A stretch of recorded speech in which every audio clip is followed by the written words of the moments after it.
Hello everyone, আজ আমি আপনাদের সামনে এনআইএস থেকে যারা ডিলিট করেছেন সেই ডিলিট কোর্সটি আদৌ ভ্যালিড না ভ্যালিড নয় সেই বিষয়ে আলোচনা করব। আপনারা থাম্বনেল দেখে বুঝতে পেরেছেন যে আমি পুরো এই কোর্সের এক্স-রে রিপোর্ট তৈরি করেছি এবং সেটা নিয়ে আলোচনা করব। ND14 vaccine for NIOS DLET এই কোর্সটি আদৌ ভ্যালিড না ভ্যালিড নয় তার বিষয়ে একটা ভ্যাকসিন, যেই ভ্যাকসিনটা খুবই কাজে লাগবে বর্তমান মুহূর্তে। ND14 অর্থাৎ N মানে NIOS, D ফর DLET, 14 মানে আমি এখন বলছি না কেন 14 নামটা দিয়েছি, পরে আলোচনা করব। তো ND14 ভ্যাকসিন যেটা NIOS DLET পক্ষে খুবই কার্যকরী হবে। দেখি কি কি ঘটনা ঘটেছে NIOSদেরকে নিয়ে। প্রথমত আমরা দেখতে পাচ্ছি এখানে যে যখন সুপ্রিম কোর্টের জাজমেন্ট 28শে নভেম্বরে দেওয়া হয়েছিল যে NIOS থেকে যারা 18 মাসের কোর্স করেছে তারা ফ্রেশ রিক্রুটমেন্টে বসতে পারবে না। তো একের পর এক আমি জাজমেন্টের বিষয়ে আলোচনা করব। প্রথমত যে 16 নম্বর পয়েন্টে জাজমেন্টে বলেছিল যে for considering the rival submission will be relevant to refer section 23 of the RT act which reads thus. Right to education অ্যাক্টের RT অ্যাক্ট 2009-কে বলছে। RT অ্যাক্ট 2009-এ সেকশন 23-তে সাবসেকশন 1 এবং সাবসেকশন 2 আছে। ফ্রেশ রিক্রুটমেন্টের জন্য 23 সাবসেকশন 1-কেই কিন্তু ফলো করা হয়। তো কী বলেছে দেখো, যে qualification for appointment and terms and conditions of service of teachers. Teacher অ্যাপয়েন্টমেন্টের জন্য যে কোয়ালিফিকেশন লাগে, যে টার্মস অ্যান্ড কন্ডিশন লাগে, সেই বিষয়ে পুরো 23 নম্বর সেকশনে আলোচনা করা হয়েছে। আর 23 নম্বর সেকশনের 23(1) নম্বর সেকশনে বলছে any person possessing such minimum qualifications as laid down by an academic authority। আমরা জানি একাডেমিক অথরিটি NCTE যে মিনিমাম কোয়ালিফিকেশন প্রেসক্রাইব করেছে, সেই মিনিমাম কোয়ালিফিকেশন প্রেসক্রাইব করা কোনো ক্যান্ডিডেটের কাছে যদি সেই কোয়ালিফিকেশন থাকে, ট্রেনিং থাকে, এবং সেটা কী হতে হবে, authorised by the central government, তবে সেটা সেন্ট্রাল গভর্নমেন্টের দ্বারা অথরাইজ হতে হবে বাই নোটিফিকেশন। শুধুমাত্র অথরাইজ হলেই চলবে না, সেটা আবার নোটিফিকেশন আকারে পাবলিশ করতে হবে, অর্থাৎ ইন্ডিয়ান গ্যাজেটে পাবলিশ করতে হবে, নোটিশ আকারে পাবলিশ করতে হবে। Shall be eligible for appointment as a teacher, তবেই টিচার হিসেবে অ্যাপয়েন্টমেন্টের যোগ্য। তাহলে আমরা ক্লিয়ার বুঝতে পারছি 23 সেকশনের 1 নম্বর সাবসেকশনে বলছে যে কোনো পার্সনের কাছে যদি মিনিমাম কোয়ালিফিকেশন থাকে যেটা NCTE প্রেসক্রাইব করেছে বাই নোটিফিকেশনে, তবে সেটা সেন্ট্রাল গভর্নমেন্টের অ্যাপ্রুভাল লাগবে, অথরাইজ ছাড়া হবে না, তবে নোটিফিকেশন ছাড়া হবে না। বাই নোটিফিকেশনে যেটা হয়, ইন্ডিয়ান গ্যাজেটে যেন সেই নোটিশটা পাবলিশ করে, NCTE সেন্ট্রাল গভর্নমেন্টের অ্যাপ্রুভালের সাহায্যে বাই নোটিফিকেশনে ইন্ডিয়ান গ্যাজেটে পাবলিশ করবে, তবেই সেই কোয়ালিফিকেশন থাকা কোনো ব্যক্তি প্রাইমারি টিচার বা আপার প্রাইমারি টিচারের জন্য যোগ্য হবেন। তাহলে আমরা দেখি যে NCTE কি প্রেসক্রাইব করা নোটিফিকেশন কোন কোন সালে করেছে। The NCTE has issued notifications to prescribe the minimum qualification for teachers in different levels of schools and colleges in the following years। 2001-এ মিনিমাম কোয়ালিফিকেশন প্রেসক্রাইব করা হয়েছিল। RT অ্যাক্ট এসছে 2009-এ। 2009-এর পর 2010 সালে একটা মিনিমাম কোয়ালিফিকেশন প্রেসক্রাইব করা হয়েছিল, আমরা ভালো করেই জানি। 2011-তে 2010-এর যেটা ছিল সেটাকে আবার সংশোধন করা হয়, সংশোধন করে 2011-তে আবার নোটিশ পাবলিশ করা হয়। আবার 2014-তে অর্থাৎ 2010, 2001, 2010, 2001টাকে আমরা ধরছি না কেন, এই জন্যে কারণ RT অ্যাক্টটা এসেছিল 2009 সালে। তাহলে RT অ্যাক্টের যাতে ভায়োলেশন না হয় তার জন্য 2010 সালে মিনিমাম কোয়ালিফিকেশন প্রেসক্রাইব করা হয়েছিল, সেটাকে আবার সংশোধন করা হয় 2010 সালে, সেটাকে আবার সংশোধন করা হয় 2011 সালে।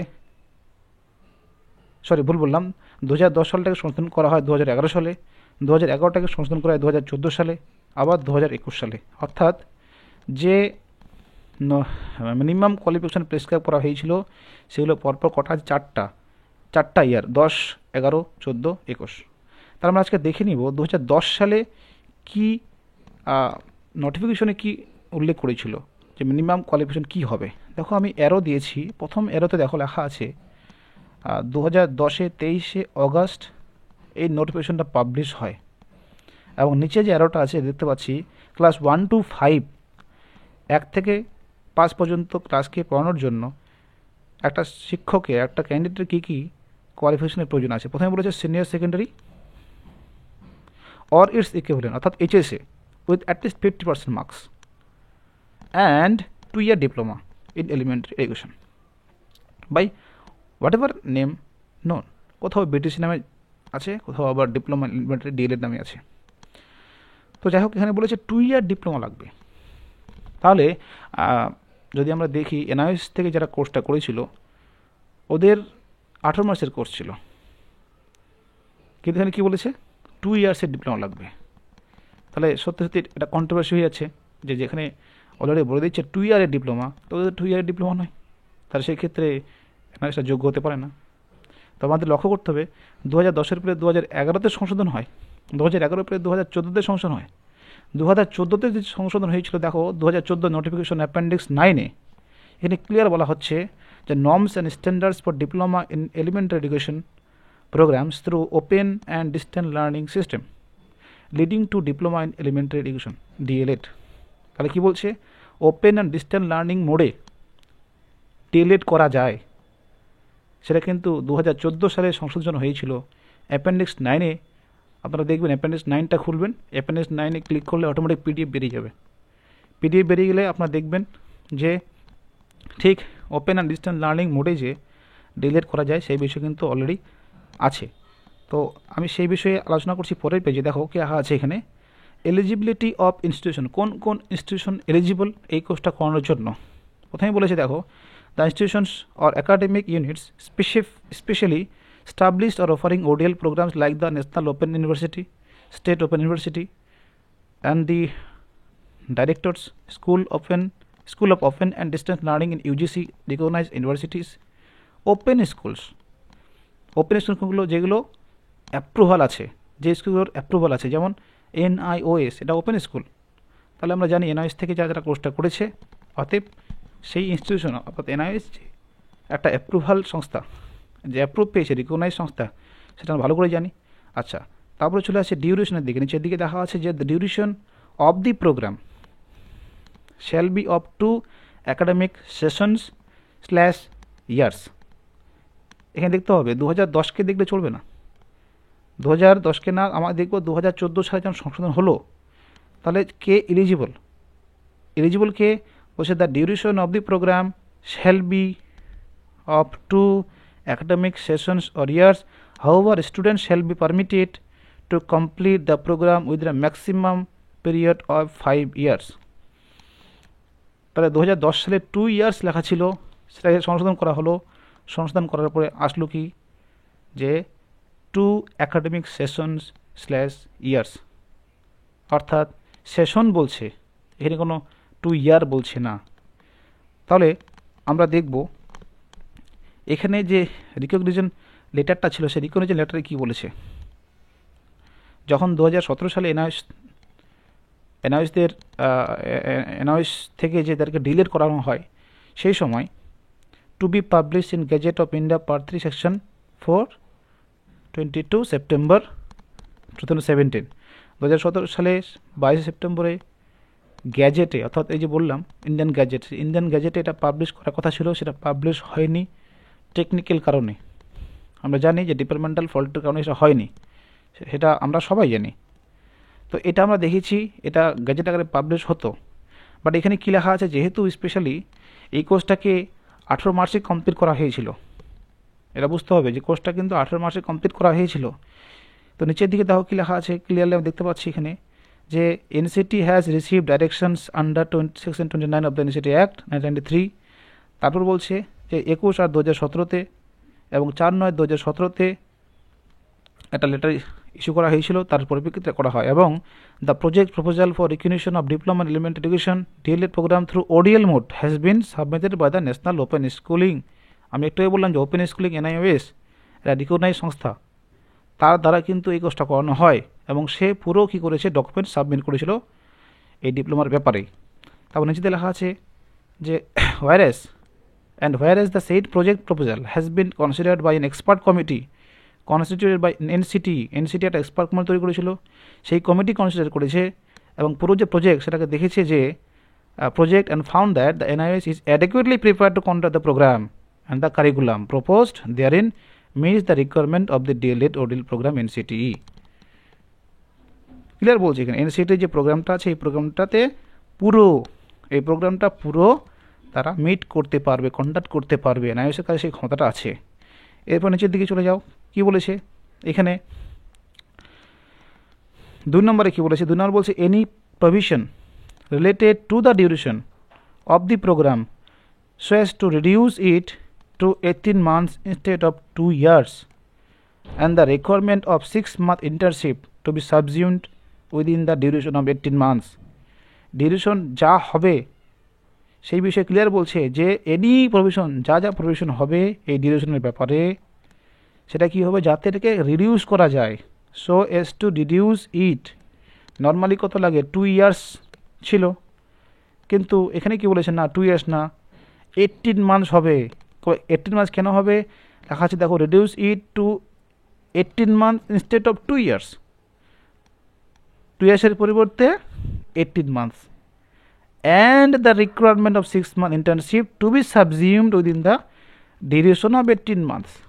এই জিনিসটা বুঝতে হবে ভালো করে যে কোর্সটা বলেছে 18 মাসের, ডিউরেশনটা হবে 18 মাসের, 2 বছরের পরিবর্তে হলো 1 নম্বর 18 মাস। তারপর বলছে অ্যান্ড, ফোকাস করতে হবে অ্যান্ডের দিকে, এবং আরও কি করেছে কিছু অ্যাড করেছে, শুধু 18 মাস এখানে সব কিছু শেষ হয়ে যায়নি। And the requirement of 6-month internship, যে WB হয় প্র্যাকটিস টিচিংগুলো হয়, সেই 6 মাসের যে ইন্টার্নশিপ তার যে রিকোয়ারমেন্ট সেটা কী করা হয়েছে to be subsumed within the duration of 18 মাস। এই 18 মাসের ডিউরেশনের মধ্যে সাবজিউম করা হয়েছে, অন্তর্ভুক্ত করা হয়েছে, ইনক্লুড করা হয়েছে। তার মানে কোর্সটা 18 মাসের এবং আরও 6 মাস অ্যাড করা হয়েছে। And requirement of 6-month internship to be subsume, মানে 18 মাস তো ছিল, আরও 6 মাস যেটা অ্যাড করা হয়েছে, that means 24 months. The course was completed within 18 months but actually the course was 2 years। কারণ 18 মাস বলা ছিল যে 2 বছরের পরিবর্তে 18 মাস করা হচ্ছে, 18 মাস তো আছে তার, এবং কি বলেছে অ্যান্ড দ্য রিকোয়ারমেন্ট, অ্যান্ড মানে কি আরও 6 মাস যে ইন্টার্নশিপটাকে অ্যাড করা হয়েছে, ইনক্লুড করা হয়েছে। 18 কত হয় 24, অ্যাকচুয়ালি কোর্সটা 24 মাসের বা 2 ইয়ার্সের। আচ্ছা গেল, নেক্সটে আসি আমরা এদিকে। এখানে কি রাখা আছে, the duration of the said programme shall be 18 months instead of 2 years including 6-month internship. এই রিকগনিশন লেটার যেটা ছিল সেই রিকগনিশন লেটারেই পরের পেজে আবার লেখা আছে ইনক্লুডিং 6-month ইন্টার্নশিপ, 18 মাস আর মধ্যে আরও 6 মাস ইনক্লুড করা হচ্ছে। তার মানে কি যদি আমি 18 মাস রাখি আরও কিছু যদি অ্যাড করি আমি, তাহলে কি হচ্ছে 18 6 কত হচ্ছে 24। শুধুমাত্র 18 মাসের মধ্যে পুরো কোর্সটাকে কমপ্লিট করে দেওয়া হয়েছে।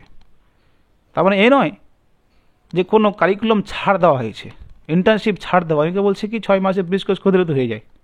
আরে 6 মাসের ব্রিজ কোর্সটা যে করবে কী কারণে করবে, কিসের প্রয়োজনে, কোনো প্রয়োজনই নেই এখানে। 18 মাসের বলছে 18 মাসের কোর্স, 24 মাসের কোর্স, আরে টাইম দিলে হবে না, কারিকুলাম দেখতে ক্লিয়ারলি রিকগনিশনটা বলে দিচ্ছে 18 মাস এবং 6 মাসকে ইনক্লুড করা হয়েছে, আরও অ্যাড করা হয়েছে। যারা ইংলিশ একটু ভালো বোঝেন তারা ক্লিয়ারলি এটাকে আন্ডারস্ট্যান্ড করতে পারবেন যে হ্যাঁ বিষয়টা কী বলতে যাচ্ছে। নেক্সট নিচের দিকে দেখেন কী লেখা আছে, this programme shall be only for those in service untrained teachers in government aided private unaided schools appointed on or before 10/8/2017। তাদের জন্যেই সেটা ছিল যারা 10/8/2017 এবং তার আগে অ্যাপয়েন্টেড ছিল।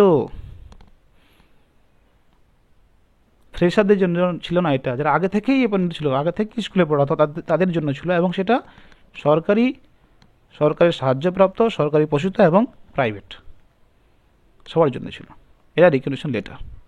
তাহলে রিকগনিশন লেটারে ক্লিয়ার বলছে 18 মাস এবং 6 মাস মানে 24 মাসের কোর্স, এটা কমপ্লিটেশন হয়েছে 18 মাসে। আচ্ছা, এবার নেক্সট যাই।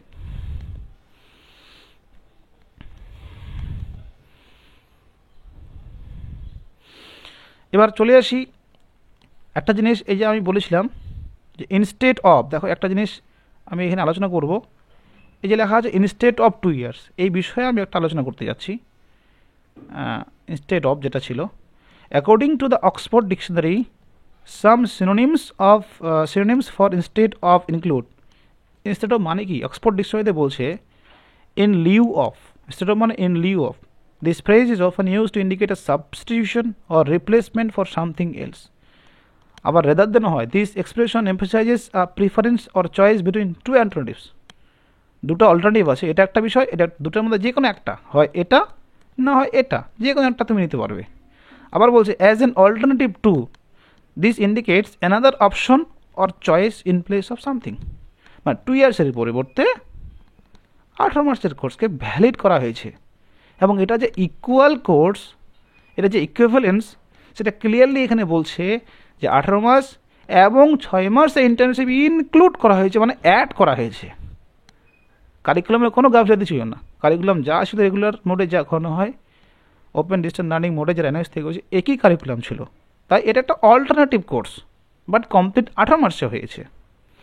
আচ্ছা, নেক্সট আমরা আসবো কিছু জাজমেন্টের বিষয়, কী কী জাজমেন্ট দিয়েছে দেখো এখানে 41 নম্বর পয়েন্টে সুপ্রিম কোর্ট কী বলেছে, যে in view of what has been held by this court hereinabove, we find that the high court erred in holding 18 months diploma conducted by NIS through ODL mode is equivalent to 2 years regular diploma, particularly so when there was no material placed on record to even remotely hold that such qualification was recommended by expert body NCT যে recommend করেছিল, সে remotely hold কোয়ালিফিকেশনটা আদৌ সেটা equivalent নয়, সেটা হচ্ছে high court ভুল করেছে, equivalent করে ভুল করেছে। এটা হচ্ছে নো মেটাল প্লেসড, এনসিটির দ্বারা কোনো মেটাল প্লেস করা হয়নি, যেটা হচ্ছে ইকুইভ্যালেন্ট। কেন কথা বলা হয়েছে, কারণ তারা গ্যাজেটে এটা পাবলিশ করেনি, 1 নাম্বার গ্যাজেটে পাবলিশ করেনি ইকুইভ্যালেন্সের উপরে, 1 নাম্বার। 2 নাম্বার তারা কোনো গ্যাজেট পাবলিশ করেনি। যদি কোনো গ্যাজেটটা পাবলিশ করে দিত বা ইকুইভ্যালেন্সের উপরে কোনো একটা নোটিশ বা কোনো একটা অর্ডার দিয়ে দিত, তাহলে কাজের কাজ হয়ে যেত। যেহেতু কোনো ম্যাটেরিয়ালস প্রোভাইড করতে পারেনি, সেই জন্য বলা হচ্ছে যে এটা ইকুয়াল বলতে পারা যাবে না। কাকে বলছে এটা, এনসিটি কি বলছে। নেক্সট চলে আসি, এখানে বলছে 42 নম্বর পয়েন্টে যে that leaves us with the reliance placed by the learned counsel for NCT on the judgment of this court in the case of Ramcharan Maurya. একটা রামচরণ মৌর্যের কেস ছিল, সে রামচরণ মৌর্যের কেসে যেটা বলা হচ্ছে তার ভিত্তিতে এনসিটি কী করেছিল, একটা ডিসিশন নিয়েছিল।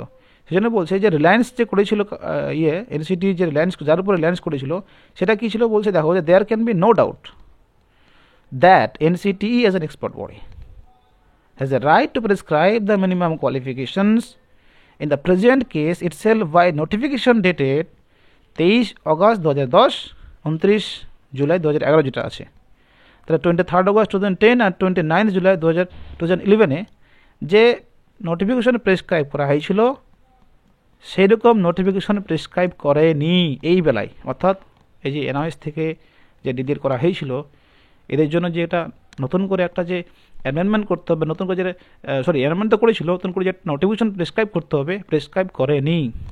তা দুটো পয়েন্ট, একটা হচ্ছে কি যে ইকুইভ্যালেন্সের উপরে এনসিটি কোনো রেকর্ড শো করাতে পারেনি। এটা যেমন বলেছে হ্যাঁ এটা অর্ডার বা নোটিশ বেরগুলো হয়ে হ্যাঁ ইকুয়াল কোর্স, সেটা করেনি। এই ভুলটা ধরেছে কার, এনসিটি ভুল করেছে। আবার এনসিটি 2010 এবং 2011-তে যেভাবে মিনিমাম কোয়ালিফিকেশন প্রেসক্রাইব করেছিল, সেরকম মিনিমাম কোয়ালিফিকেশন প্রেসক্রাইব করার মতো কোনো নোটিফিকেশন পাবলিশ করেনি। কিন্তু এখানে এনসিটি যেটা ভুল করেছে, এবং যারা নন্দন সিং বোহরা যে উত্তরাখণ্ডে ছিল, যারা কেসটা রিলোড ছিল, তারাও কিন্তু 2014 সালে যে সংশোধন হয়েছিল, যেখানে ছিল two academic sessions slash years, 2010 সালটাকে 2011 সালে অ্যামেন্ডমেন্ট করা হয়, সংশোধন করা হয়। তাহলে 2014 সালে যে সংশোধন করে নতুন একটা কোয়ালিফিকেশন প্রেসক্রাইব করা হয়েছিল, মিনিমাম কোয়ালিফিকেশন প্রেসক্রাইব করার যে একটা নোটিশ ছিল, সেই 2014 সালে মিনিমাম কোয়ালিফিকেশন প্রেসক্রাইব করার কথা কিন্তু উল্লেখ করেনি। এটা ভুল কিন্তু কোর্টের নয়, এটা ভুল হচ্ছে এনসিটির। এনসিটি যদি সাবমিশন না করে তথ্য, তাহলে কোর্ট জানবে কি করে? কোর্ট কি সব কিছু জেনে বসে বসে আছে? কোর্টকে যেটা তথ্য দেওয়া হবে তার ভিত্তিতেই তারা জাজমেন্ট দেবে। তাহলে কোর্টকে বলা হয়েছে 2010 এবং 2011 সালে, কোর্টকে তো বলতে হতো 2014 সালে তো এনসিটি মিনিমাম কোয়ালিফিকেশন প্রেসক্রাইব করেছে, সেখানে তো ক্লিয়ার লেখা আছে টু ইয়ার সেশন অথবা স্ল্যাশ দিয়ে লেখা আছে years, two academic session slash years. কিন্তু এটা ভুল করেছে, এনসিটি সাবমিশন করেনি। নেক্সট আমরা যখন দেখলাম যে এই যে 2017 সালে 22শে সেপ্টেম্বরে যে এনসিটিই যেটা পাবলিশ করার কথা ছিল গ্যাজেটে নোটিশটা, সেটা পাবলিশ করেনি কেন? তো তার আরটিএ একটা রিপ্লাই এসেছিল, সেখানে বলছিল the copy of order has already been dispatch to the manager government of India press through speed post. বলছে স্পিড পোস্টের মাধ্যমে যে প্রেস যে আছে, যেখান থেকে ছাপানো হয়, নোটিশ পাবলিশ করা হয়, সেখানে পাঠানো হয়ে গেছে। ভাইয়ের নম্বর দিয়ে দিয়েছে এখানে 182459। তারপরে বলেছে the record in this regard is not readily available traceable in the office. তবে এখন কী পর্যায়ে আছে আমরা বুঝতে পারছি না, আমাদের কাছে অফিসে কোনো রেডিলি অ্যাভেলেবল নেই, তথ্য আমাদের কাছে নেই এই ব্যাপারে। আমরা পাঠিয়ে দিয়েছি। কে বলছে এটা? আরটিআই রিপ্লাই বলছে যে যেটা পাবলিশ করার কথা ছিল গ্যাজেটে, সেটা অলরেডি স্পিড পোস্টে পাঠিয়ে দেওয়া হয়েছে। তারপরে আরও একটা আরটিআই করা হয় যে কেন তাহলে এই যে এনসিটি বলছে পাঠিয়ে দিয়েছে। আর পরে আমরা আবার যে প্রেস আছে, গভর্নমেন্ট অফ ইন্ডিয়া প্রেস আছে, সেখান থেকে একটা খবর আসলো যে না, আমাদেরকে অর্ডার না দিলে, এনসিটি থেকে যদি কোনো অর্ডার না আসে, সচিবালয় থেকে কোনো অর্ডার না আসে, আমরা প্রেস প্রিন্টিং করতে পারবো না। তাহলে ব্যাপারটা বোঝা যাচ্ছে না যে তাহলে গেল কোথায়? এরা এনসিটি বলছে আমরা পাঠিয়ে দিয়েছি, ওরা বলছে অর্ডার আসেনি, ব্যাপারটা কি? একটা কনফিউশন ছিল মাথার মধ্যে আমাদের। তারপর তোমার লক্ষ্য করো, পরে আরেকটা আরটিআই প্লে করা হয়, সেখানে ক্লিয়ার বলছে, এটা এই যে হিন্দি ইংলিশ মিশে আছে, আমি বাংলায় এটা বলছি, এখানে বাংলায় আমি ট্রান্সলেট করেছি, এখানে পুরোটা পড়ছে তাহলে বুঝতে পারবেন কী বলছে। দেখেন এখানে বলছে subject recognition order by NCT regarding NRC NCT NIOS recognition 275th part 3 meeting 2070 dated এত দিয়েছে। বলেছে sir the said recognition order by NCT New Delhi in the year 2017 by speed post to the manager government of India press whose dispatch number 182459। একটু আমি যা দেখালাম dispatch নম্বরটা 182459, তোমরা দেখো 182459 একদম ডিসপ্যাচ নাম্বারটা তুলে দিয়েছে। তাহলে এই যে ডিসপ্যাচ নম্বরটা ছিল, সেই ডিসপ্যাচ নম্বরটাই কিন্তু এখানে বলছে, আচ্ছা ডিসপ্যাচ নম্বরটাই বলছে যে এই ডিসপ্যাচ নম্বর যেটা ছিল, এই ডিসপ্যাচ নম্বরের মাধ্যমে কী করা হয়েছিল, ইন্ডিয়া প্রেস যে আছে সেই ইন্ডিয়া প্রেসটা কিন্তু অলরেডি পাঠানো হয়েছে 2017 সালে, কিন্তু এটা আজকে না। এবার বলছে this information was received by the NCT New Delhi through RTI. The reply to the information sought from NCT under RTA 2005 is as follows. The copy of order has already been dispatched to the manager government of India press through speed post by number। তো আমি একটু যেটা বললাম আগের যে RTI রিপ্লাইটা দেখালাম, সেটা কিন্তু এই আরটিআই রিপ্লাই তুলে ধরেছে যে এনসিটির কাছ থেকে যে তথ্যটা পাওয়া গেছে রিপ্লাইটা, সেটা হচ্ছে এটা যে অলরেডি পাঠিয়ে দেওয়া হয়েছিল।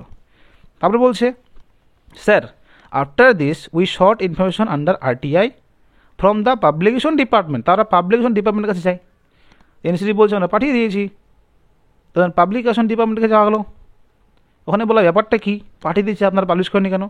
সেখান থেকে কী উত্তর আসছে, ওরা কী বলছে, দ্য সেড রিকগনিশন অর্ডার, আচ্ছা ডিপার্টমেন্ট হলো sir after this we sought information under RTI from the publication department government of India department of publication civil lines অ্যাড্রেসটা দিয়েছে। In this regard regarding whether the said recognition order has been issued by gazette, বলছে গ্যাজেটে কি আদৌ issue করা হয়েছে না হয়নি, publish in part 3 section 4 of the why was it not published in Gazette of India, কেন পাবলিশ করা হয়নি তার কোশ্চেনটা করেছে। So sir the reply received from the publication, রিপ্লাইটা চেয়েছিল, দ্য রিপ্লাই কী বলেছে, the notification send by the concern department was not published in part 3 section 4।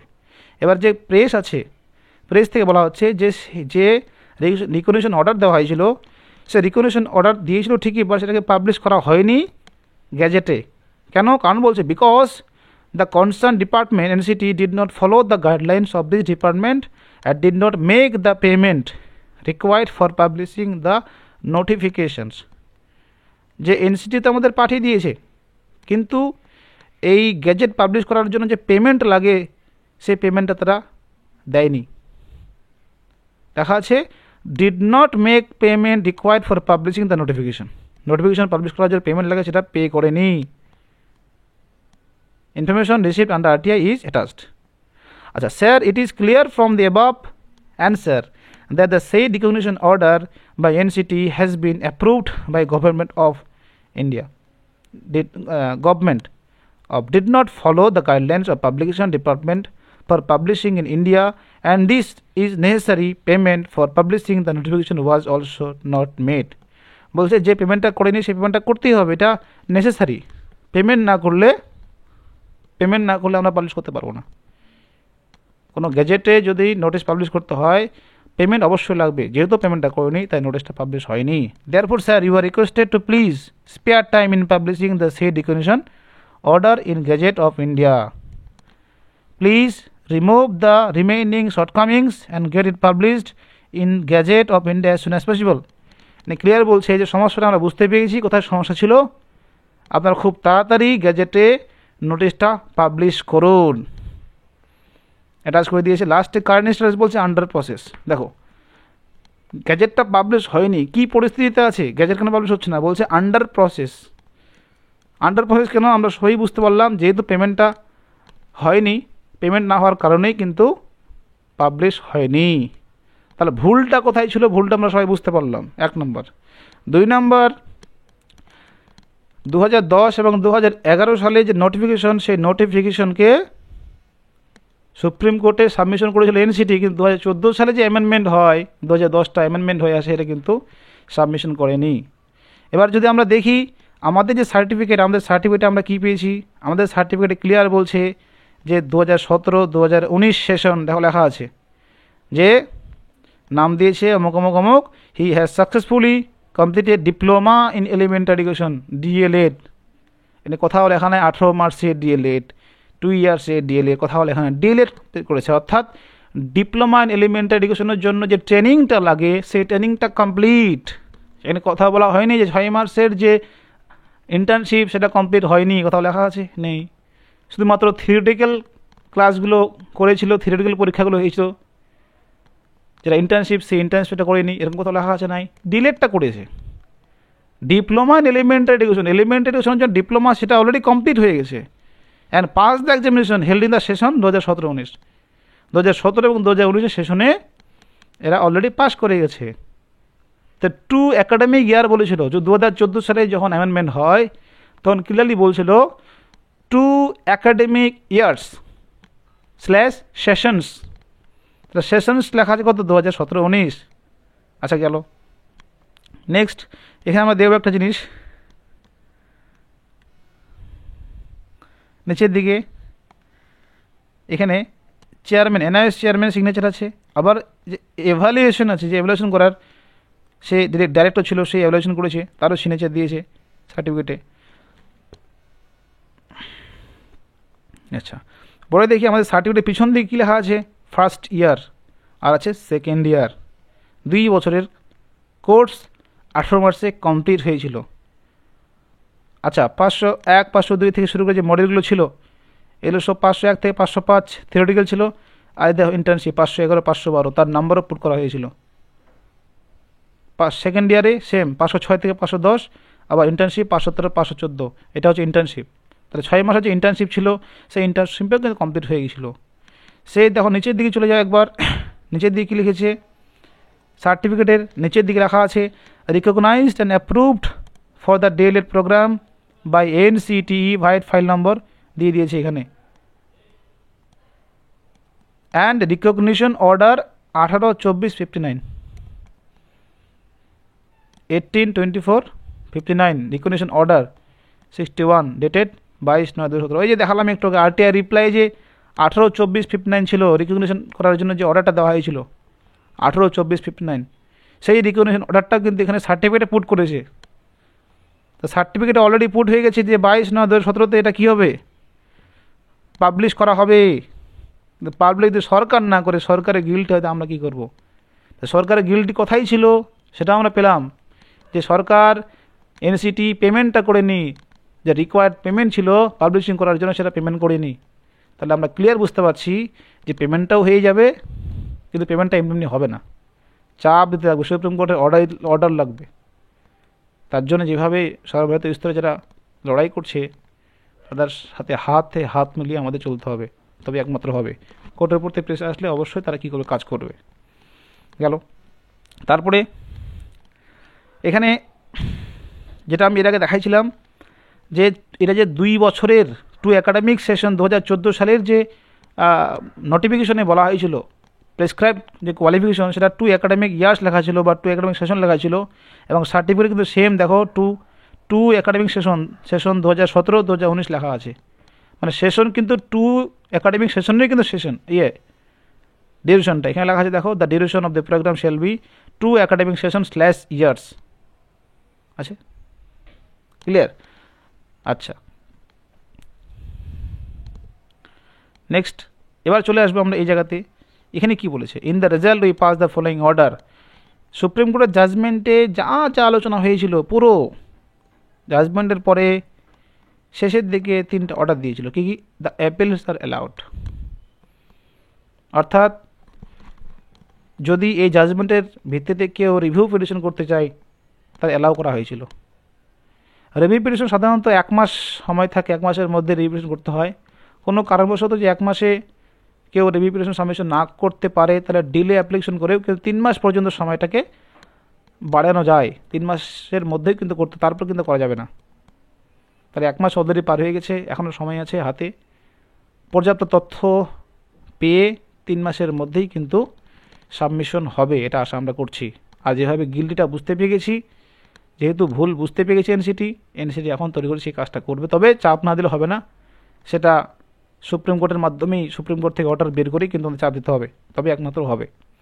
তাহলে অ্যাপিলস অ্যালাউড।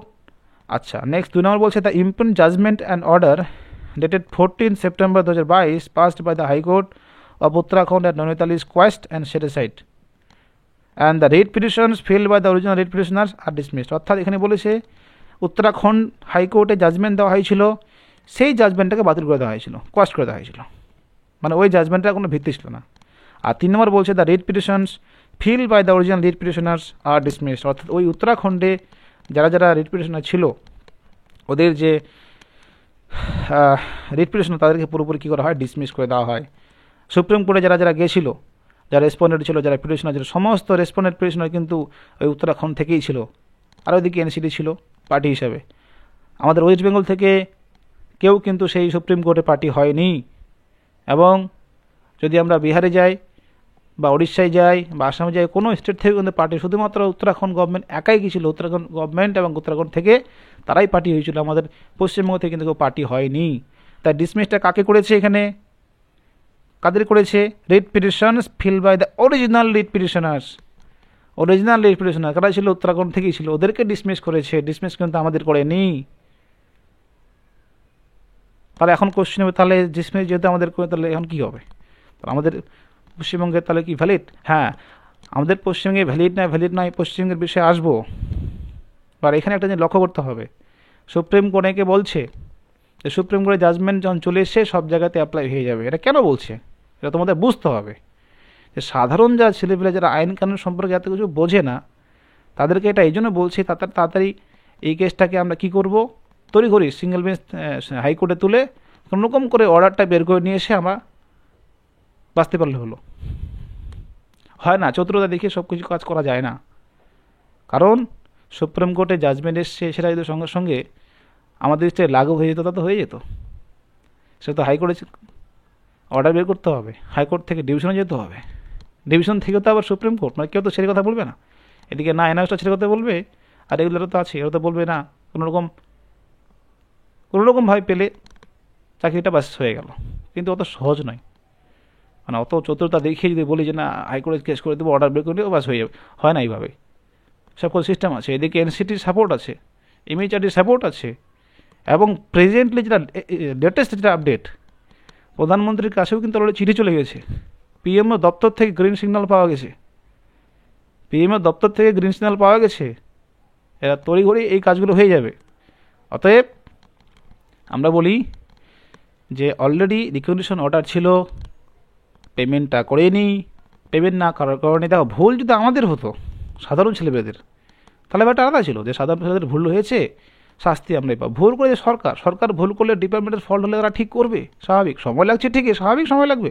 এই যে আজকে আরটিআই করেছিল বলে তো এই উত্তরগুলো আসলো, যে কী প্রবলেমটা ছিল, কেন পাবলিশ হয়নি, সব কিছু বুঝতে হবে। শুধুমাত্র অন্ধভাবে আবেগে কথা বললে তো হবে না সব কিছু।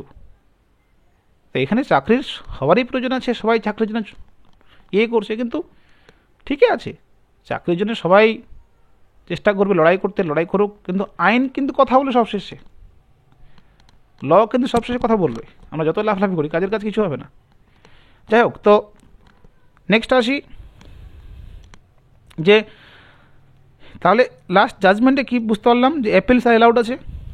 আচ্ছা, উত্তরাখণ্ড জাজমেন্ট যেটা ছিল সেটাই কোয়াশ করা হয়েছিল, সেটা করা হয়েছিল, এবং 3 নম্বর বলছে যে অরিজিনাল যারা রিপ্রেজেন্ট ছিল তাদেরকে ডিসমিস করা হয়েছে। অর্থাৎ আমাদের পশ্চিমবঙ্গ থেকে কোনো কী ছিল না, রিট পিটিশনার ছিল না, তাহলে আমাদের স্টেটে কিন্তু ডাইরেক্টলি এটা ইম্প্যাক্ট হয়নি। কিন্তু অনেকে ওয়েস্ট বেঙ্গলে এটা চিন্তিত আছে কেন, যে যদি আমাদের ওয়েস্ট বেঙ্গল থেকে এনআরএস বের করে দেয় এবং তমুক, কেন চিন্তিত আছে? আদৌ কি আমাদের ওয়েস্ট বেঙ্গলে এটার প্রভাব পড়বে না কেমন কি, সেই বিষয়ে আমি আলোচনা করছি। সেই জন্য বলছি যে ইজ এনআইএস জেলের ভ্যালিড ইন ওয়েস্ট বেঙ্গল, আদৌ কি এনআইএস জেলেররা এই ওয়েস্ট বেঙ্গলে ভ্যালিড, এখানে প্রশ্ন থেকে যাচ্ছে। তবে সেই বিষয়ে একটু আলোচনা করব যে আদৌ কি ওয়েস্ট বেঙ্গলে ভ্যালিড না ভ্যালিড নয়। আমরা সুপ্রিম কোর্টের জাজমেন্টকে যদি দেখি একবার, সুপ্রিম কোর্ট জাজমেন্টের 22 নম্বর পয়েন্টে 22-23 মানে এগুলো পরপর তুলে ধরা হয়েছে এই জন্যে যে বিভিন্ন কোর্টে যে জাজমেন্টগুলো ছিল সেই জাজমেন্টের এক্সট্রাগুলো তুলে সুপ্রিম কোর্টের জাজমেন্টে অ্যাটাচ করা হয়েছিল। তো 22 নম্বর পয়েন্ট আছে, 23 নম্বর পয়েন্ট, আমি এক এক আলোচনা করছি। প্রথমে 22 নম্বরে কী বলছে, যে একটা কেস, কী নাম, in J Rangaswamy versus government of India, Andhra Pradesh.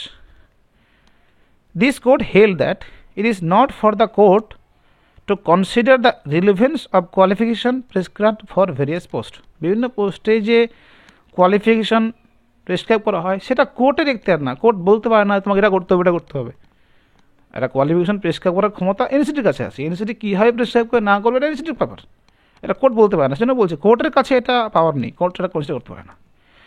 Next বলছে, in the state of Rajasthan versus Lata Arun, এই কেসে কি জাজমেন্ট ছিল, this court held that the prescribe eligibility qualification for admission to a course or for recruitment or promotion in service are matters to be considered by the appropriate authority. It was held thus, appropriate authority কি করবে, এটাকে consider করবে যে একটা qualification আদৌ সেটা রিক্রুটমেন্টে consider করা হবে না।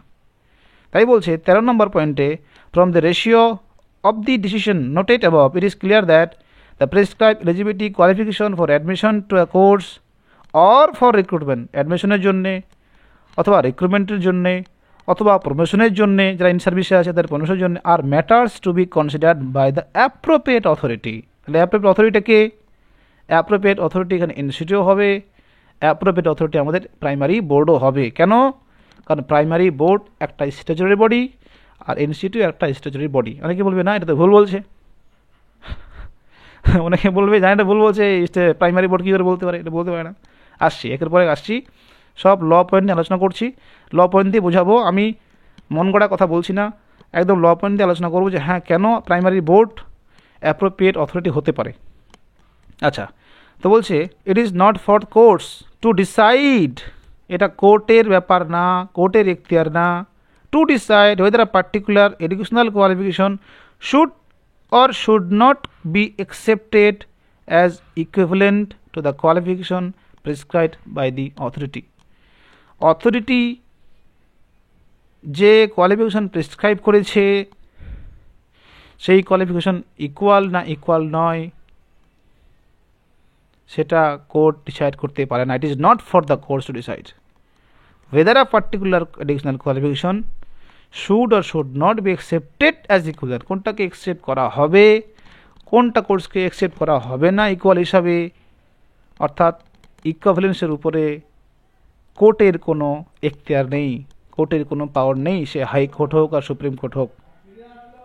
হাইকোর্ট এবং সুপ্রিম কোর্ট হোক, কোনো কোর্ট বলতে পারে না যে একটা কোর্স প্রেসক্রাইব করা কোয়ালিফিকেশনের সঙ্গে ইকুয়াল। যেমন এনআইএসের ক্ষেত্রে এনআইএস কোর্সটা আদৌ 18 মাসের যেটা কোর্স সেটা আদৌ 2 ইয়ার্সের ডিপ্লোমা যেটা বলা হচ্ছিল তার সঙ্গে ইকুয়াল না ইকুয়াল নয় সেটা কোর্ট বলতে পারে না। ঠিক আছে, অ্যাপ্রোপ্রিয়েট অথরিটি অবশ্যই এনসিটি সে প্রেসক্রাইব করেছে, বাট ইকুইভ্যালেন্সের পাওয়ার কিন্তু কোর্টের কাছে নেই, একমাত্র এই এনসিটিই বলবে যে কোনটা ইকুয়াল নয়। সেই জন্য এনসিটিকে তুলনা করেছিল সুপ্রিম কোর্ট, বলেছিল যে এটা ইকুয়াল নয়, এনসিটিকে তো একটা ক্লারিফিকেশন দেওয়া উচিত ছিল ওই সময়, কোনো রেকর্ড তারা প্লেস করতে পারেনি ইকুইভ্যালেন্সের উপরে। তা যেহেতু কোনো রেকর্ড তারা প্লেস করতে পারেনি সেই জন্য কি বলেছিল যেটা সমান নয়। এবং উত্তরাখণ্ড সরকারও এটাকে মেনে নেয়নি 2 ইয়ার্সের কোর্স হিসাবে। যদি সরকার মেনে নিত তাহলে তো হয়ে যেত, তাহলে প্রশ্নই আসতো না। অনেকে বলবে যেখানে এনসিটি মানে নেই তাহলে উত্তরাখণ্ড সরকার মানুক আর না মানুক এটা আবার কী যায়, কী ধরনের কথা। এনসিটির উপর তো কোনো কিছু কেউ নেই, অনেকে বলছে এটা যে এনসিটির উপরে তো কেউ না। এনসিটি যখন কোনো কিছুকে ইকুইভ্যালেন্ট হিসেবে মানেনি তাহলে উত্তরাখণ্ড সরকার মানুক আর না মানুক ওটা কোনো বিষয় না, এনসিটিকে মানতে হবে, তবেই সব কিছু হবে। আমি সেই কথাই বলতে চাই। পরের পেজে দেখো কী বলেছে গুরু। আচ্ছা, এটা না এর পরে আছে, আমি যে কথাটা বললাম এর পরের ইয়েতে আছে। তার আগে আমি 24টা কনক্লুড করে আমি পরেরটাতে যাবো তার অ্যান্সারটা দেওয়ার জন্য। গুরু নানক দেব ইউনিভার্সিটি ভার্সেস সঞ্জয় কুমার কাটওয়াল 2009-এ কী বলেছিল, this court has reiterated that equivalence is a technical academic matter, it cannot be employed regime. ধরে নেওয়া যায় না কোনটা ইকুয়াল নয়। যেমন পাটনা হাইকোর্টের জাজমেন্ট যেটা ছিল, সেই পাটনা হাইকোর্টের জাজমেন্টে কী বলেছিল, যেহেতু রিকগনিশন লেটারে কোথাও লেখা নাই যেটা ইকুয়াল নয় তাই এটাকে আমরা ইকুয়াল বলছি। সেই জন্য তার পরিপ্রেক্ষিতে কি কথা বলেছে যে কোনো একটা কোর্স ইকুয়াল বা ইকুয়াল নয় সেটা এবার ধরে নেওয়া যায় না। এনসিটি একটা কাছে পাওয়ার আছে, ওটা স্ট্যাচুটরি বডি, তার স্ট্যাচুটরি বডি যদি একটা নোটিশ আকারে বলে দিত সেই সময় তাহলে তো হয়ে যেত। যেহেতু নোটিশ আকারে বলেনি, তার নিজের কোনো স্ট্যান্ড নাই, ধরে নিলাম আমি এটাকে ইকুয়াল নয়। কী বলেছে যে it can not be employed or assumed in the decision of the academic body of the university relating to equivalent should be by a specific order or resolution, ওটা স্পেসিফিক অর্ডার লাগবে বা resolution লাগবে, duly publish, এবং সেটা publish করতে হবে, মানে gadget আকারে পাবলিশ করতে হবে। এনসিটিইকে গ্যাজেট আকারে পাবলিশ করতে হবে, যেটা ইকুয়াল বা ইকুয়াল নয়, ডিউলি পাবলিশ লেখা আছে। Any decision of the academic body of the university relating to equivalent should be by a specific order or resolution duly published, dealing specifically with whether a distance education course was equivalent to the degree of MA of the appellant university therein court held that no matter এর দিয়েছে বাদ বাকি আছে। তাহলে আমরা main যেটা বুঝতে পারলাম যে এনসিটি যে ভুলটা করেছিল সেটা হচ্ছে নোটিশ আগে পাবলিশ করে নে। কারণ আমরা যখন পড়লাম এখানে যে কোর্সটা 2 ইয়ার্সের পরিবর্তে 18 মাস করা হয়েছে এবং আরও 6 মাস অ্যাড করা হয়েছে ইন্টার্নশিপ, মানে অ্যাড করা হয়েছে যেমন 2 ইয়ার্সের কোর্স, এটা ক্লিয়ার তো ওখানে রিকগনিশনটা বলে দিচ্ছে, 2 ইয়ার্সের কোর্সের সমতুল্য করতে বলে দিচ্ছে, এটা রিকগনিশন তো অবশ্যই আছে, কিন্তু সেটা পাবলিশ হয়নি গেজেটে পাবলিশ হয়নি, গেজেটে পাবলিশ করলেই হয়ে যাবে। আচ্ছা গেল, তারপরে চলে আসে নিচের দিকে যেটা আমি বললাম একটু আগে যে ইন জাহুর আহমেদ রাথর ভার্সেস শেখ ইমতিয়াজ আহমেদ, এখানে কী হয়েছিল, ইট ওয়াজ হেল্ড দ্যাট, এই কেসে মানে এটা কেস কিন্তু একটা, হ্যাঁ, এই কেসে কি জাজমেন্ট দেওয়া হয়েছিল, বলা হয়েছিল it was held that the state as an employer, state বলতে স্টেটকে? স্টেট বলতে যে হতে পারে, সেন্ট্রাল গভর্নমেন্ট হতে পারে বা স্টেট গভর্নমেন্ট হতে পারে। লয়ের ভাষায় স্টেট মানে সরকার, স্টেট গভর্নমেন্ট হতে পারে, সেন্ট্রাল গভর্নমেন্ট হতে পারে। স্টেট অ্যাজ অ্যান এমপ্লয়ার, অর্থাৎ যে চাকরি দেবে, যে employer is entitle to prescribe qualification as a condition of eligibility after taking into consideration the nature of the job, the aptitude required for efficient discharge of duties, functionality of various qualifications, course content leading up to the acquisition of various qualifications, etc. অনেকে বলবে এটা কী ধরনের কথা, state তো qualification prescribe করতে পারে না। সমস্ত বিষয় না, কিছু কিছু বিষয় আছে যেগুলো স্টেটের আন্ডারে আছে, সেই কোয়ালিফিকেশনগুলো স্টেট প্রেসক্রাইব করতে পারে। কিন্তু পার্টিকুলার যদি আমরা বলি ইয়ের ক্ষেত্রে, আমাদের এই এনআইএস ডিলের ক্ষেত্রে বলা হয়, মানে এডুকেশন প্রাইমারি চাকরির ক্ষেত্রে বলা হয়, তো প্রেসক্রাইব করার ক্ষমতা এনসিটির কাছে আছে, এটা সবাই জানে। কিন্তু আদার্স অন্য চাকরির ক্ষেত্রে আবার প্রেসক্রাইব করার ক্ষমতা আবার স্টেটের কাছে আছে, এটা বুঝতে হবে। তো এটা যেহেতু এই কেসটা তো এরকম বোঝা যাচ্ছে না যে এই কেসটা ওই প্রাইমারি চাকরির জন্য ছিল, অন্য কেস ছিল। তো যেহেতু বলেছে এখানে যে এটা অ্যাপ্রোপ্রিয়েট যে অথরিটি, অর্থাৎ যে কোয়ালিফিকেশন প্রেসক্রাইব করবে স্টেট, তার উপর কিন্তু এটা আছে। এবং বলেছে যে এমপ্লয়ার, সেটা এমপ্লয়ার হতে পারে স্টেট গভর্নমেন্ট, হতে পারে সেন্ট্রাল গভর্নমেন্ট, আমি একটু বললাম। আচ্ছা, তারপর বলছে যে আমি যে মার্ক করেছি এখানে, দেখো জুডিশিয়াল রিভিউ থেকে শুরু করছি। Judicial review can neither expend the ambit of the prescribe qualifications not decide the equivalence of the prescribe qualification. Judicial review যেটা, যে আমরা যে রিভিউ করতে যাব, রিভিউ যদি কোনো এডিশনাল সাবমিশন না করতে পারি, আমরা এডিশনাল তথ্য আমাদের কাছে না থাকে, তার রিভিউ করেও কিন্তু কোনো কিছু হবে না। সেটা বলছে যে judicial review can neither expand the ambit of prescribe qualification. Prescribe কোয়ালিফিকেশনকে কী করতে পারে না, এক্সপ্লেন করতে পারে না, বাড়ির চাইলে দেখাতে পারবে না। যেটা প্রেসক্রাইব কোয়ালিফিকেশন আছে 2 ইয়ার্সের ডিপ্লোমা, তার বাইরে কিন্তু কোর্ট কিছু করতে হবে না, কোর্টের কাছে পাওয়ার নেই। এটা প্রেসক্রাইব ক্ষমতা একমাত্র এনসিটির কাছে আছে, এনসিটি প্রেসক্রাইব করবে যে কোনটা 2 ইয়ার্সের, কোনটা 18 মান্থসের। কিন্তু কোর্টকে ভুল তথ্য সাবমিশন করা হয়েছিল যে প্রাইমারি চাকরির জন্য 2 ইয়ার্সের ডিপ্লোমা লাগে, প্রাইমারি চাকরির জন্য 2 একাডেমিক ইয়ার্সের ডিপ্লোমা লাগে। ভুলটা এনসিটি করেছে। 2010 এবং 2011 সালের গ্যাজেট যেটা ছিল, নোটিশ ছিল, সেই নোটিশকে দেখিয়ে দিয়েছে যে 2010 এবং 2011 সালে 2 ইয়ার্সের ডিপ্লোমা লাগবে। আরে 2014 সালেও তো অ্যামেন্ডমেন্ট হয়, সংশোধন হয়, সেখানে তো লেখা ছিল 2 একাডেমিক সেশন/ইয়ার্স। সেটা তো বুঝতে হবে, সেটা সাবমিশন হয়নি। কোর্টকে সাবমিশন না করলে কোর্ট কী করে বুঝতে পারবে যে সংশোধন হয়েছিল? তো বিষয়টা ওটাই। The judicial review can neither expand the ambit of the prescribed qualifications nor decide the equivalence of the prescribed qualifications with any other given qualification. Any other given qualification সঙ্গে equivalence decide করার ক্ষমতা কোর্টের কাছে নেই। Prescribe করা qualification যেটা বললাম, NCT যেটা প্রেসক্রাইব করেছে, আর কোনো একটা পার্টিকুলার কোয়ালিফিকেশন সেটা ইকুয়াল না ইকুইভ্যালেন্স নয়, সেটা কোর্ট কী করতে পারে না, ডিসাইড করতে পারে না। আবার এখানে বলেছে, তারপর নিচে দিয়ে কী বলেছে, equivalence of qualification is a matter for the state as recruiting authority to determine. কোনো একটা কোর্স ইকুয়াল না ইকুয়াল নয়, সেটা স্টেট ম্যাটার। লাস্ট যে সেন্টেন্স ছিল সেই সেন্টেন্সটা দেখো, equivalence of qualification is a matter for the state. কোনটা কোর্স প্রেসক্রাইব করা কোয়ালিফিকেশনের সঙ্গে সমান বা সমান নয়, ইকুয়াল না ইকুয়াল নয়, এটা স্টেট ম্যাটার। আমি আগেই বলছি, স্টেট মানে শুধুমাত্র স্টেট নয়, স্টেট মানে সেন্ট্রাল গভর্নমেন্ট হতে পারে। এটা স্টেট বলতে গভর্নমেন্টকে বোঝাচ্ছে, যে রিক্রুটিং অথরিটি। লেখা আছে দেখো, equivalence of qualification is a matter for the state as recruiting authority to determine. As recruiting authority, যে রিক্রুটিং অথরিটি, যে রিক্রুট করছে, আমাদের পশ্চিমবঙ্গে রিক্রুট করছে কি প্রাইমারি বোর্ড, তার কাছে অথরিটি আছে রিক্রুট করার। আমরা সেখানে ফর্ম ফিল আপ করেছি, সে নোটিফাই করেছিল 2022 সালে, আমরা ফর্ম ফিল আপ করেছি। সে রিক্রুটে আমার রিক্রুটমেন্ট কে দিবে? প্রাইমারি বোর্ডে আমাদের রিক্রুটমেন্ট দিবে। তার আমাদের কাছে রিক্রুটিং অথরিটিকে, আমাদের কাছে রিক্রুটিং অথরিটি হচ্ছে প্রাইমারি বোর্ড। সে কী করবে? সে ডিটারমাইন করবে। সেজন্য বলছে equivalence of qualification is a matter for the state as recruiting authority two determines. তাহলে অ্যাপ্রোপ্রিয়েট অথরিটিকে, ইকুইভ্যালেন্সকে ডিসাইড করার ক্ষমতা কার কাছে আছে? স্টেটের কাছে আছে। অ্যাপ্রোপ্রিয়েট অথরিটিকে ডিসাইড করার আমাদের রিক্রুটিং অথরিটি, আমাদের প্রাইমারি বোর্ড। প্রাইমারি বোর্ডের কাছে যেহেতু সেই পাওয়ারটা আছে যে কোনটা কোর্স ইকুয়াল না ইকুয়াল নয়, তাহলে আমাদের বোর্ডকে আদৌ ইকুয়ালিটি মেনেছে? আমাদের প্রাইমারি বোর্ডকে আদৌ এটাকে ইকুয়ালিটি মেনেছে? আমরা যদি দেখি West Bengal board of primary education 2017 সালে 10ই নভেম্বর একটা নোটিশ জারি করেছিল। নোটিশ জারি করে কী বলে দেখো, একটা মেমো নম্বর সহ আছে, দেখো নোটিফিকেশন লেখা আছে। একটা নোটিশ জারি করে কী বলেছিল দেখো, নিচের দিকে লেখা আছে, আমি পুরোটা পড়ে শোনাচ্ছি, তারা বুঝতে পারবে। This is to inform all concern that the আনট্রেন elementary teachers, যারা আনট্রেন ছিল, এলিমেন্টারি মানে যারা প্রাইমারি স্কুলে পড়ায়, যারা আনট্রেন ছিল, who have register themselves into the DElEd course, যারা ডিলেড কোর্সে রেজিস্টার করেছে, conducted by NIS,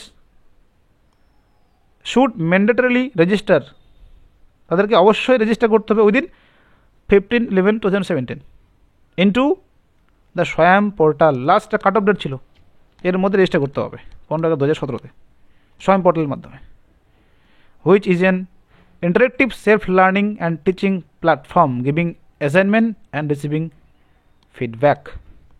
self learning interactive teaching platform ছিল, বাড়িতে বসেই প্রতিদিন 3 ঘন্টা করে পড়তে হতো অনলাইনে।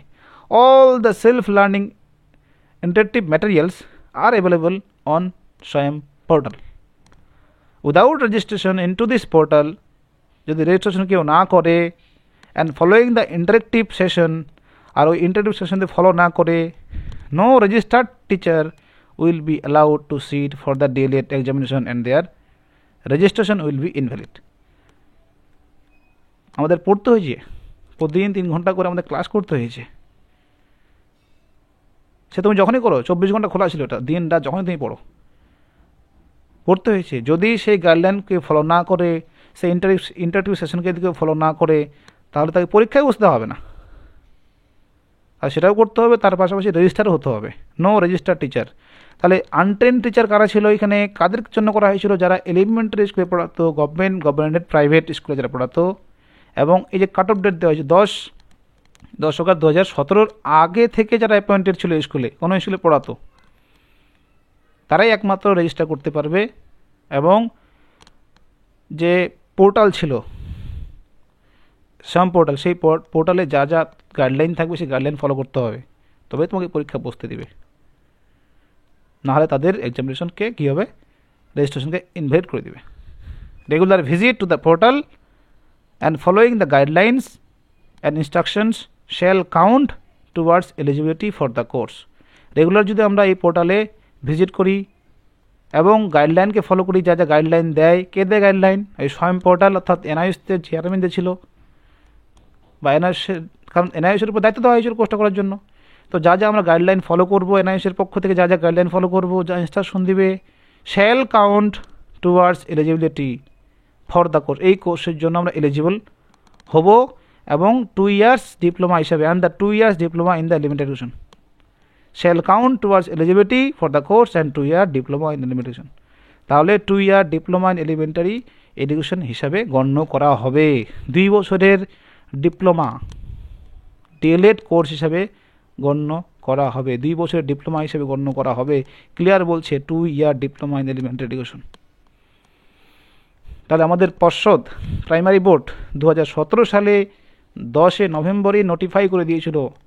আর আমি প্রাইমারি বোর্ড একটা স্ট্যাচুটরি বোর্ড, স্বশাসিত সংস্থা, রিক্রুটিং অথরিটি, সে একটা রুল তৈরি করেছে, নোটিশ আকারে সেটা বলেছে যে যারা এই এনআইএস থেকে কোর্সটা করেছে তারা, তাদের কোর্সটা 2 year ডিপ্লোমা হিসাবে গণ্য করা হবে। শ্যাল কাউন্ট মানে গণ্য করা, এবং তার প্রসেসে বলেছে কীভাবে করতে হবে, রেজিস্ট্রেশন করতে হবে, পোর্টাল, সেই পোর্টাল তোমাকে যা গাইডলাইন দেবে সেই গাইডলাইন ফলো করতে হবে। তারপর যাকে যাকে দায়িত্ব দেওয়া হয়েছে নিচের দিকে, কে এই কোর্সটা করা হবে, PE primary, education department, secondary, SSM, Sarva Shiksha mission যে ছিল, তাদেরকে দায়িত্ব দেওয়া হয়েছিল ডিস্ট্রিক্টে পুরোপুরি এটাকে ম্যানেজ করার জন্য। বাদবাকি যা আছে এই তো শেষ। তো পুরো একটা ওয়েল অর্গানাইজড ম্যানারে সব কিছু করা হয়েছিল, এবং গোটা ভারতবর্ষ জুড়ে করা হয়েছিল। এটা আমাদের পশ্চিমবঙ্গ না, গোটা ভারতবর্ষ জুড়ে করা হয়েছিল। এটা পশ্চিমবঙ্গে এরকম নোটিফাই করে দিয়েছিল, তখন থেকে নোটিফাই করেছিল 2017 সাল থেকে, কিন্তু সেটা বিহারে বা আদার স্টেটে হয়তো করেনি, সেই জন্য প্রবলেমটা ওদের স্টেটে।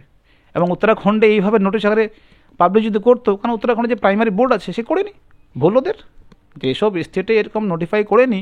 কারণ দেখো প্রাইমারি বোর্ড একটা স্ট্যাচুটরি বোর্ড, এটা সরকারি সংস্থা, তার কাছে সেই পাওয়ারটা আছে, কোনটা ইকুয়াল নয়, তার জাজমেন্টে বলছে ক্লিয়ার। আমি আগে দেখালাম একটু আগে, আগের পেজে আমি জাজমেন্টে দেখালাম, এই যে এখানে একদম লাস্ট লাইনে কী বলছে, equivalence of qualification is a matter for the state as recruiting authority to determine.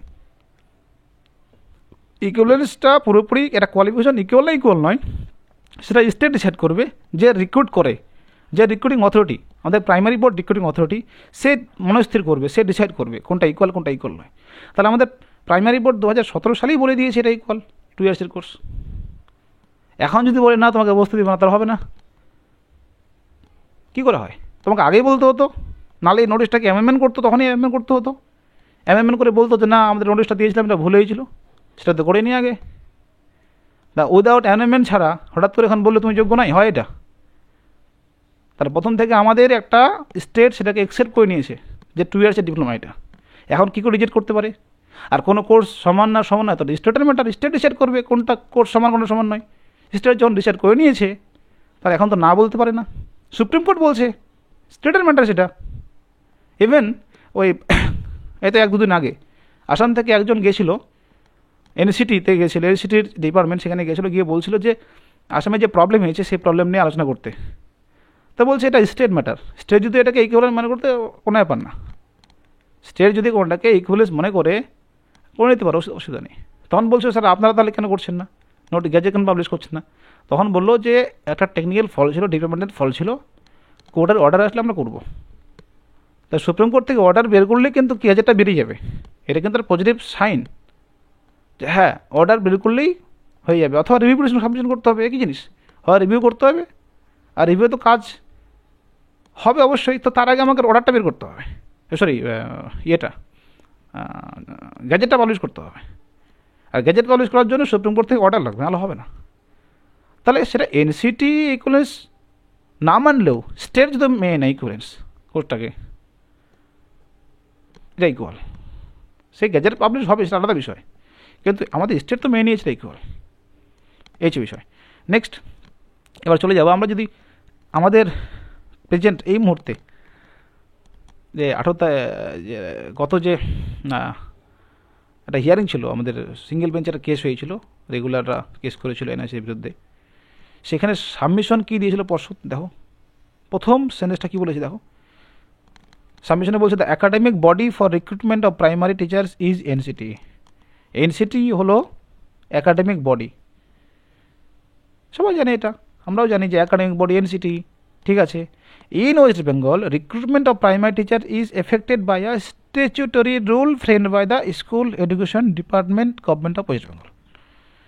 যে প্রাইমারি টিচার রিক্রুটমেন্টে এফেক্ট হয়েছে, এটা এফেক্টেড হয়ে গেছে, প্রাইমারি রিক্রুটমেন্ট এফেক্ট হয়েছে কার দ্বারা? একটা স্ট্যাচুটরি রুলের দ্বারা। স্ট্যাচুটরি রুল কেন বলছে? কারণ প্রাইমারি বোর্ড একটা স্ট্যাচুটরি বোর্ড, স্ট্যাচুটরি বডি মানে স্বশাসিত সংস্থা, তার কাছে রুল তৈরি করার ক্ষমতা আছে। বলেছে স্ট্যাচুটরি রুলের দ্বারাই প্রাইমারি টিচার রিক্রুটমেন্ট এফেক্ট হয়েছে, rule framed by the school education department government of West Bengal. In other words, school education department government of West Bengal is the rule making authority. আর বলছে যে অন্য কথায় বললে কথাটা এইভাবে দাঁড়ায় যে ওয়েস্ট বেঙ্গল বোর্ড যেটা আছে, স্কুল এডুকেশন ডিপার্টমেন্ট যেটা আছে, তার কাছে রুল মেকিং পাওয়ার আছে। একবার বললো যে statutory body, statutory rule frame করেছে কে? Statutory body. স্ট্যাচুটরি বডি কে? স্ট্যাচুটরি বডি হচ্ছে ডিপার্টমেন্ট, স্কুল ডিপার্টমেন্ট বলছে এখানে, ওর কাছে সেই রুল তৈরি করার ক্ষমতা আছে। প্রাইমারি বোর্ড যা আছে, প্রাইমারি বোর্ডের কাছে রুল তৈরি করার ক্ষমতা আছে। তাহলে যদি রুল তৈরি করার ক্ষমতা থেকে থাকে কারো কাছে, স্ট্যাচুটরি বোর্ড যে, তার কাছে রুল তৈরি করার ক্ষমতা থাকে, তো কেউ কাউকে না করতে পারবে না ওকে। আর রুল তৈরি করেছে অলরেডি, রুল মেকিং অথরিটি যা সে তো রুল তৈরি করে ফেলেছে যে এটা 2 ইয়ার্সের কোর্স আমরা মেনে নিলাম। এনসিটিও স্ট্যাচুটরি বডি, সেন্ট্রাল গভর্নমেন্ট আন্ডারে আছে, ওটাও একটা স্ট্যাচুটরি বডি, সে রুল তৈরি করেছে। কিন্তু জাজমেন্টে তো ক্লিয়ার বলছে এখানে যে equivalence is the matter for the state as recruiting authority to determine. তো আমাদের স্টেটের স্ট্যাচুটরি বডি তো ডিসাইড করে দিয়েছে এটা 2 ইয়ার্স ডিপ্লোমা, বোর্ড তো নোটিফাই করে দিয়েছে অলরেডি 2017 সালে। আচ্ছা, এটা বিষয়। আর একটা বিষয়, the writ petitions filed by the original writ petitioner are dismiss, এটা সুপ্রিম কোর্ট জাজমেন্ট, এই জিনিসটা বুঝতে হবে। সুপ্রিম কোর্ট জাজমেন্টের লাস্ট যে 3টা কথা আমি আগে বললাম, সেখানে কী বলেছিল লাস্ট এটা বলছিল, the writ petitions fil by the original writ petition are dismissed. কেসটা ছিল উত্তরাখণ্ডের, উত্তরাখণ্ড সরকার এটাকে মেনে নেয়নি 2 ইয়ার্সের ডিপ্লোমা। আমাদের ওয়েস্ট বেঙ্গলে এটাকে 2 ইয়ার্সের ডিপ্লোমা হিসেবে মেনে নিয়েছে। যদি উত্তরাখণ্ড সরকার মেনে নিত যেটা 2 ইয়ার্সের ডিপ্লোমা, তার কোনো সমস্যাই হতো না। যেহেতু মেনে নি, তারা চ্যালেঞ্জ করে সুপ্রিম কোর্টে। সুপ্রিম কোর্ট বলছে এনসিটি ও ইকুইভ্যালেন্সের উপরে কোনো মেটেরিয়ালস সাবমিট করতে পারেনি, উত্তরাখণ্ড সরকারও মেনে নিচ্ছে না, তো আমি কী করব? আমি কী করে ইকুয়াল বলবো? কারণ কোর্ট তো নিজেই বলছে তার জাজমেন্টে যে কোর্ট ডিসাইড করতে পারে না কোনটা ইকুয়াল কোনটা ইকুয়াল নয়, বা কোর্ট এজিউম করতে পারে না কোনটা ইকুয়াল নয়। ধরে নেওয়া যাবে না এইভাবে যে কোনটা ইকুয়াল কোন নয়। ওটা কেয়ারফুল টেকনিক্যাল ম্যাটার। এটা কোর্ট এইভাবে বসে নেই এখানে যে কোনটা ইকুয়াল কোনটা ইকুয়াল নয়, ওইভাবে বসে নেই। কোর্ট প্রেসক্রাইব করতে পারে না এটা ইকুয়াল বা ইকুয়াল। সেই জন্য বলছে কোর্টের কাছে এই পাওয়ারটা নেই। যদি একবার কোনো একটা স্ট্যাচুটারি বডি, সেই স্টেটের স্ট্যাচুটারি বডি হোক বা এনসিটি হোক, যদি বলেই তো এটা ইকুয়াল, তাহলে কিন্তু এই ঝামেলাগুলো হতো না। আর ওখানে না উত্তরাখণ্ড সরকার মেনে নিয়েছে বা নোটিফাই করেছে, না ওয়েস্ট বেঙ্গল গভর্নমেন্ট করেছে, সরি ওয়েস্ট বেঙ্গল বলছি কেন, এনসিটি করেছে। ওয়েস্ট বেঙ্গলের ক্ষেত্রে ডিফারেন্ট ম্যাটার। ওয়েস্ট বেঙ্গলের ক্ষেত্রে আগে থেকে প্রথম থেকে 2017 সাল থেকে মেনে নিয়েছে এটা, এবং তার ভিত্তিতে 2020 সালে 16,500 যে নিয়োগ হয়েছিল, সেই 16,500 নিয়োগে কিন্তু কী করেছে, এনআইএসদের বসার সুযোগ দেওয়া হয়েছিল। এখানে অনেক ছেলেপেলে চাকরি করে, এই এনআইএস থেকে ডিলেট কোর্সটা করে কিন্তু চাকরি করে, কারণ যেহেতু সরকার মেনে নিয়েছে। এবং বর্তমানে যে অনলাইন রিক্রুটমেন্ট চলছে, এখানেও যারা ছিল তাদের পার্টিসিপেট করার সুযোগ দেওয়া হয়েছে, এবং তারা পার্টিসিপেট করেছে। শুধু পার্টিসিপেট নয়, ইন্টারভিউ কমপ্লিট, আমাদের প্যানেলটা দেখিয়েছে। তাহলে ক্লিয়ার বোঝা যাচ্ছে যে 3 নম্বর পয়েন্টে the writ petitions filed by the original writ petitioner are dismiss. যারা পিটিশনার ছিল, পিটিশনার শুধুমাত্র উত্তরাখণ্ড সরকার ছিল। উত্তরাখণ্ড সরকার উত্তরাখণ্ড থেকেই ছিল, আমাদের স্টেট থেকে ছিল না বা অন্য কোনো স্টেট থেকে ছিল না। তাই ওদেরকেই ডিসমিস করা হয়েছে। ডিসমিস আমাদের তো করা হয়নি, ডাইরেক্টলি আমাদের তো বলা হয়নি যে এখান থেকে এটা সম্ভব, এরা বসতে হবে না, এই করতে হবে না, সমান নয় সমান বলেনি তো। আর এখানে বলতে পারতাম না, আমাদের কেসটা, আমরা যদি পার্টি হতো, আমি কেসে কোর্ট কোনোদিনও বলতো না যে ওয়েস্ট বেঙ্গল গভর্নমেন্টকে এই অর্ডার দিত না যেটা সমান নয়, তোমাকে মানতে হবে না। গভর্নমেন্ট তো বলতো যে আমরা সমান মেনে নিয়েছি, এখানে আলাদা অর্ডার আসতো, ওইখানে আলাদা অর্ডার হতো, ডিফারেন্ট অর্ডার হতো। তাহলে বর্তমান পরিস্থিতিতে আমাদের স্টেটে ভ্যালিড, যা কিছু আমি আলোচনা করলাম তাতে আমাদের স্টেটে ভ্যালিড। কেউ যদি বলে না এটা ভুল কথা বলছে, ইনভ্যালিড, তাহলে বলুক কোন পয়েন্টে ইনভ্যালিড, কোন পয়েন্টে ইনভ্যালিড সেটা তো বলতে হবে না, যে এই পয়েন্টে আমি দেখাচ্ছি এই পয়েন্টে ইনভ্যালিড। যেন সুপ্রিম কোর্ট নিজেই তার জাজমেন্টে বলছে যেটা স্টেট ম্যাটার। শুধু সুপ্রিম কোর্ট বলছে না, এনসিটিতে যে গেছিল আসাম থেকে ছিল, তাকে ক্লিয়ার বলে দিয়েছে আসাম সরকার যদি মেনে দেয় আমাদের কিছু করার নাই, সব মানতে পারে, সমান হিসাবে মেনে নিতে পারে, নো প্রবলেম, ওটা স্টেট ম্যাটার বলে দিয়েছে। ইকুয়ালিটি একটা স্টেট ম্যাটার বলে দিয়েছে। এই হচ্ছে বিষয়, পুরো আমি ডিটেলস আলোচনা করলাম। লাস্ট আমরা জিনিস একটা দেখব, সরি দেখো এইটুকু কনক্লুড করলাম, আমি দেখাতে পারছি না, এখানে একটু সমস্যা হচ্ছে।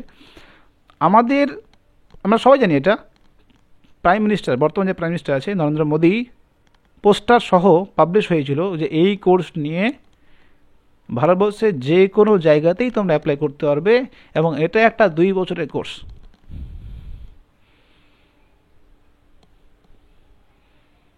আর কি বলবো, এত কিছু।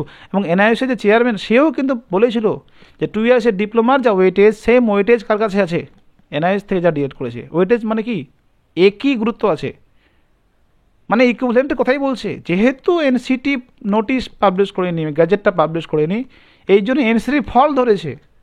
তাহলে এই নয় যে ওয়েস্ট বেঙ্গলে বসতে পারবে না ছেলেপেলেগুলো, কারণ ওয়েস্ট বেঙ্গল স্ট্যাচুরি বডির দ্বারাই নোটিফাই করা হয়েছে 2017 সালে যে এটা হচ্ছে ইকুয়াল কোর্স, 2 ইয়ার্সের কোর্সে মেনে নিয়েছে।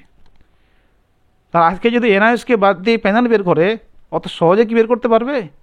শুধুমাত্র যারা কেসটা করেছে, রেগুলার যারা আছে, যারা কেসটা করেছে, তারা শুধুমাত্র এই প্যানেলটাকে ঝোলাবে। আলটিমেটলি এই এনআইএসটা কিন্তু প্যানেলে তাদের স্থান পাবে। আমি এইটুকু কথা বলছি। সুপ্রিম কোর্ট পর্যন্ত যদি যাওয়া হয়, সুপ্রিম কোর্ট পর্যন্ত গেলেও এই পশ্চিমবঙ্গের ক্ষেত্রে বলছি এনআইএসরা এই প্যানেলে অন্তর্ভুক্ত হবে। শুধুমাত্র সময় নষ্ট, সামনে 24-এর লোকসভা ভোট আছে। যদি কেউ বলে যে এনআইএসের বাদ দিয়ে প্যানেলটা বের করবো, তাহলে কিন্তু 24-এর আগে আর, লোকসভার ভোটের আগে আর কিন্তু প্যানেল বের হবে না। কারণ এখানে স্ট্যাচুটরি রুলের উপরে কেউ না, স্বশাসিত সংস্থা অলরেডি বলে দিয়েছে আমরা মেনে নিয়েছি, এর উপরে কেউ না। কারণ যখন এগুলো প্লেস করা হবে সুপ্রিম কোর্টে, আরও তথ্য অনেক আছে, আমি অত কিছু আলোচনা করলাম না। যখন এগুলো প্লেস করা হবে সুপ্রিম কোর্টে দেখবে, তো আমি তো নিজেই জাজমেন্ট দিয়েছি যেটা স্টেট ম্যাটার, আমি কী করে বলতে পারি এখন, কী করে ডিনাই করতে পারি? সুপ্রিম কোর্ট ডিনাই করতে পারবে না এখানে যে না আমি বলিনি কথাটা, জাজমেন্টে ক্লিয়ার বলছে স্টেট ম্যাটার, এটা স্টেট যদি মনে করে করতে পারে আমরা তো বলবো যে স্টেট তো মেয়ে নিয়েছে 2 ইয়ার্সের কোর্স হিসেবে।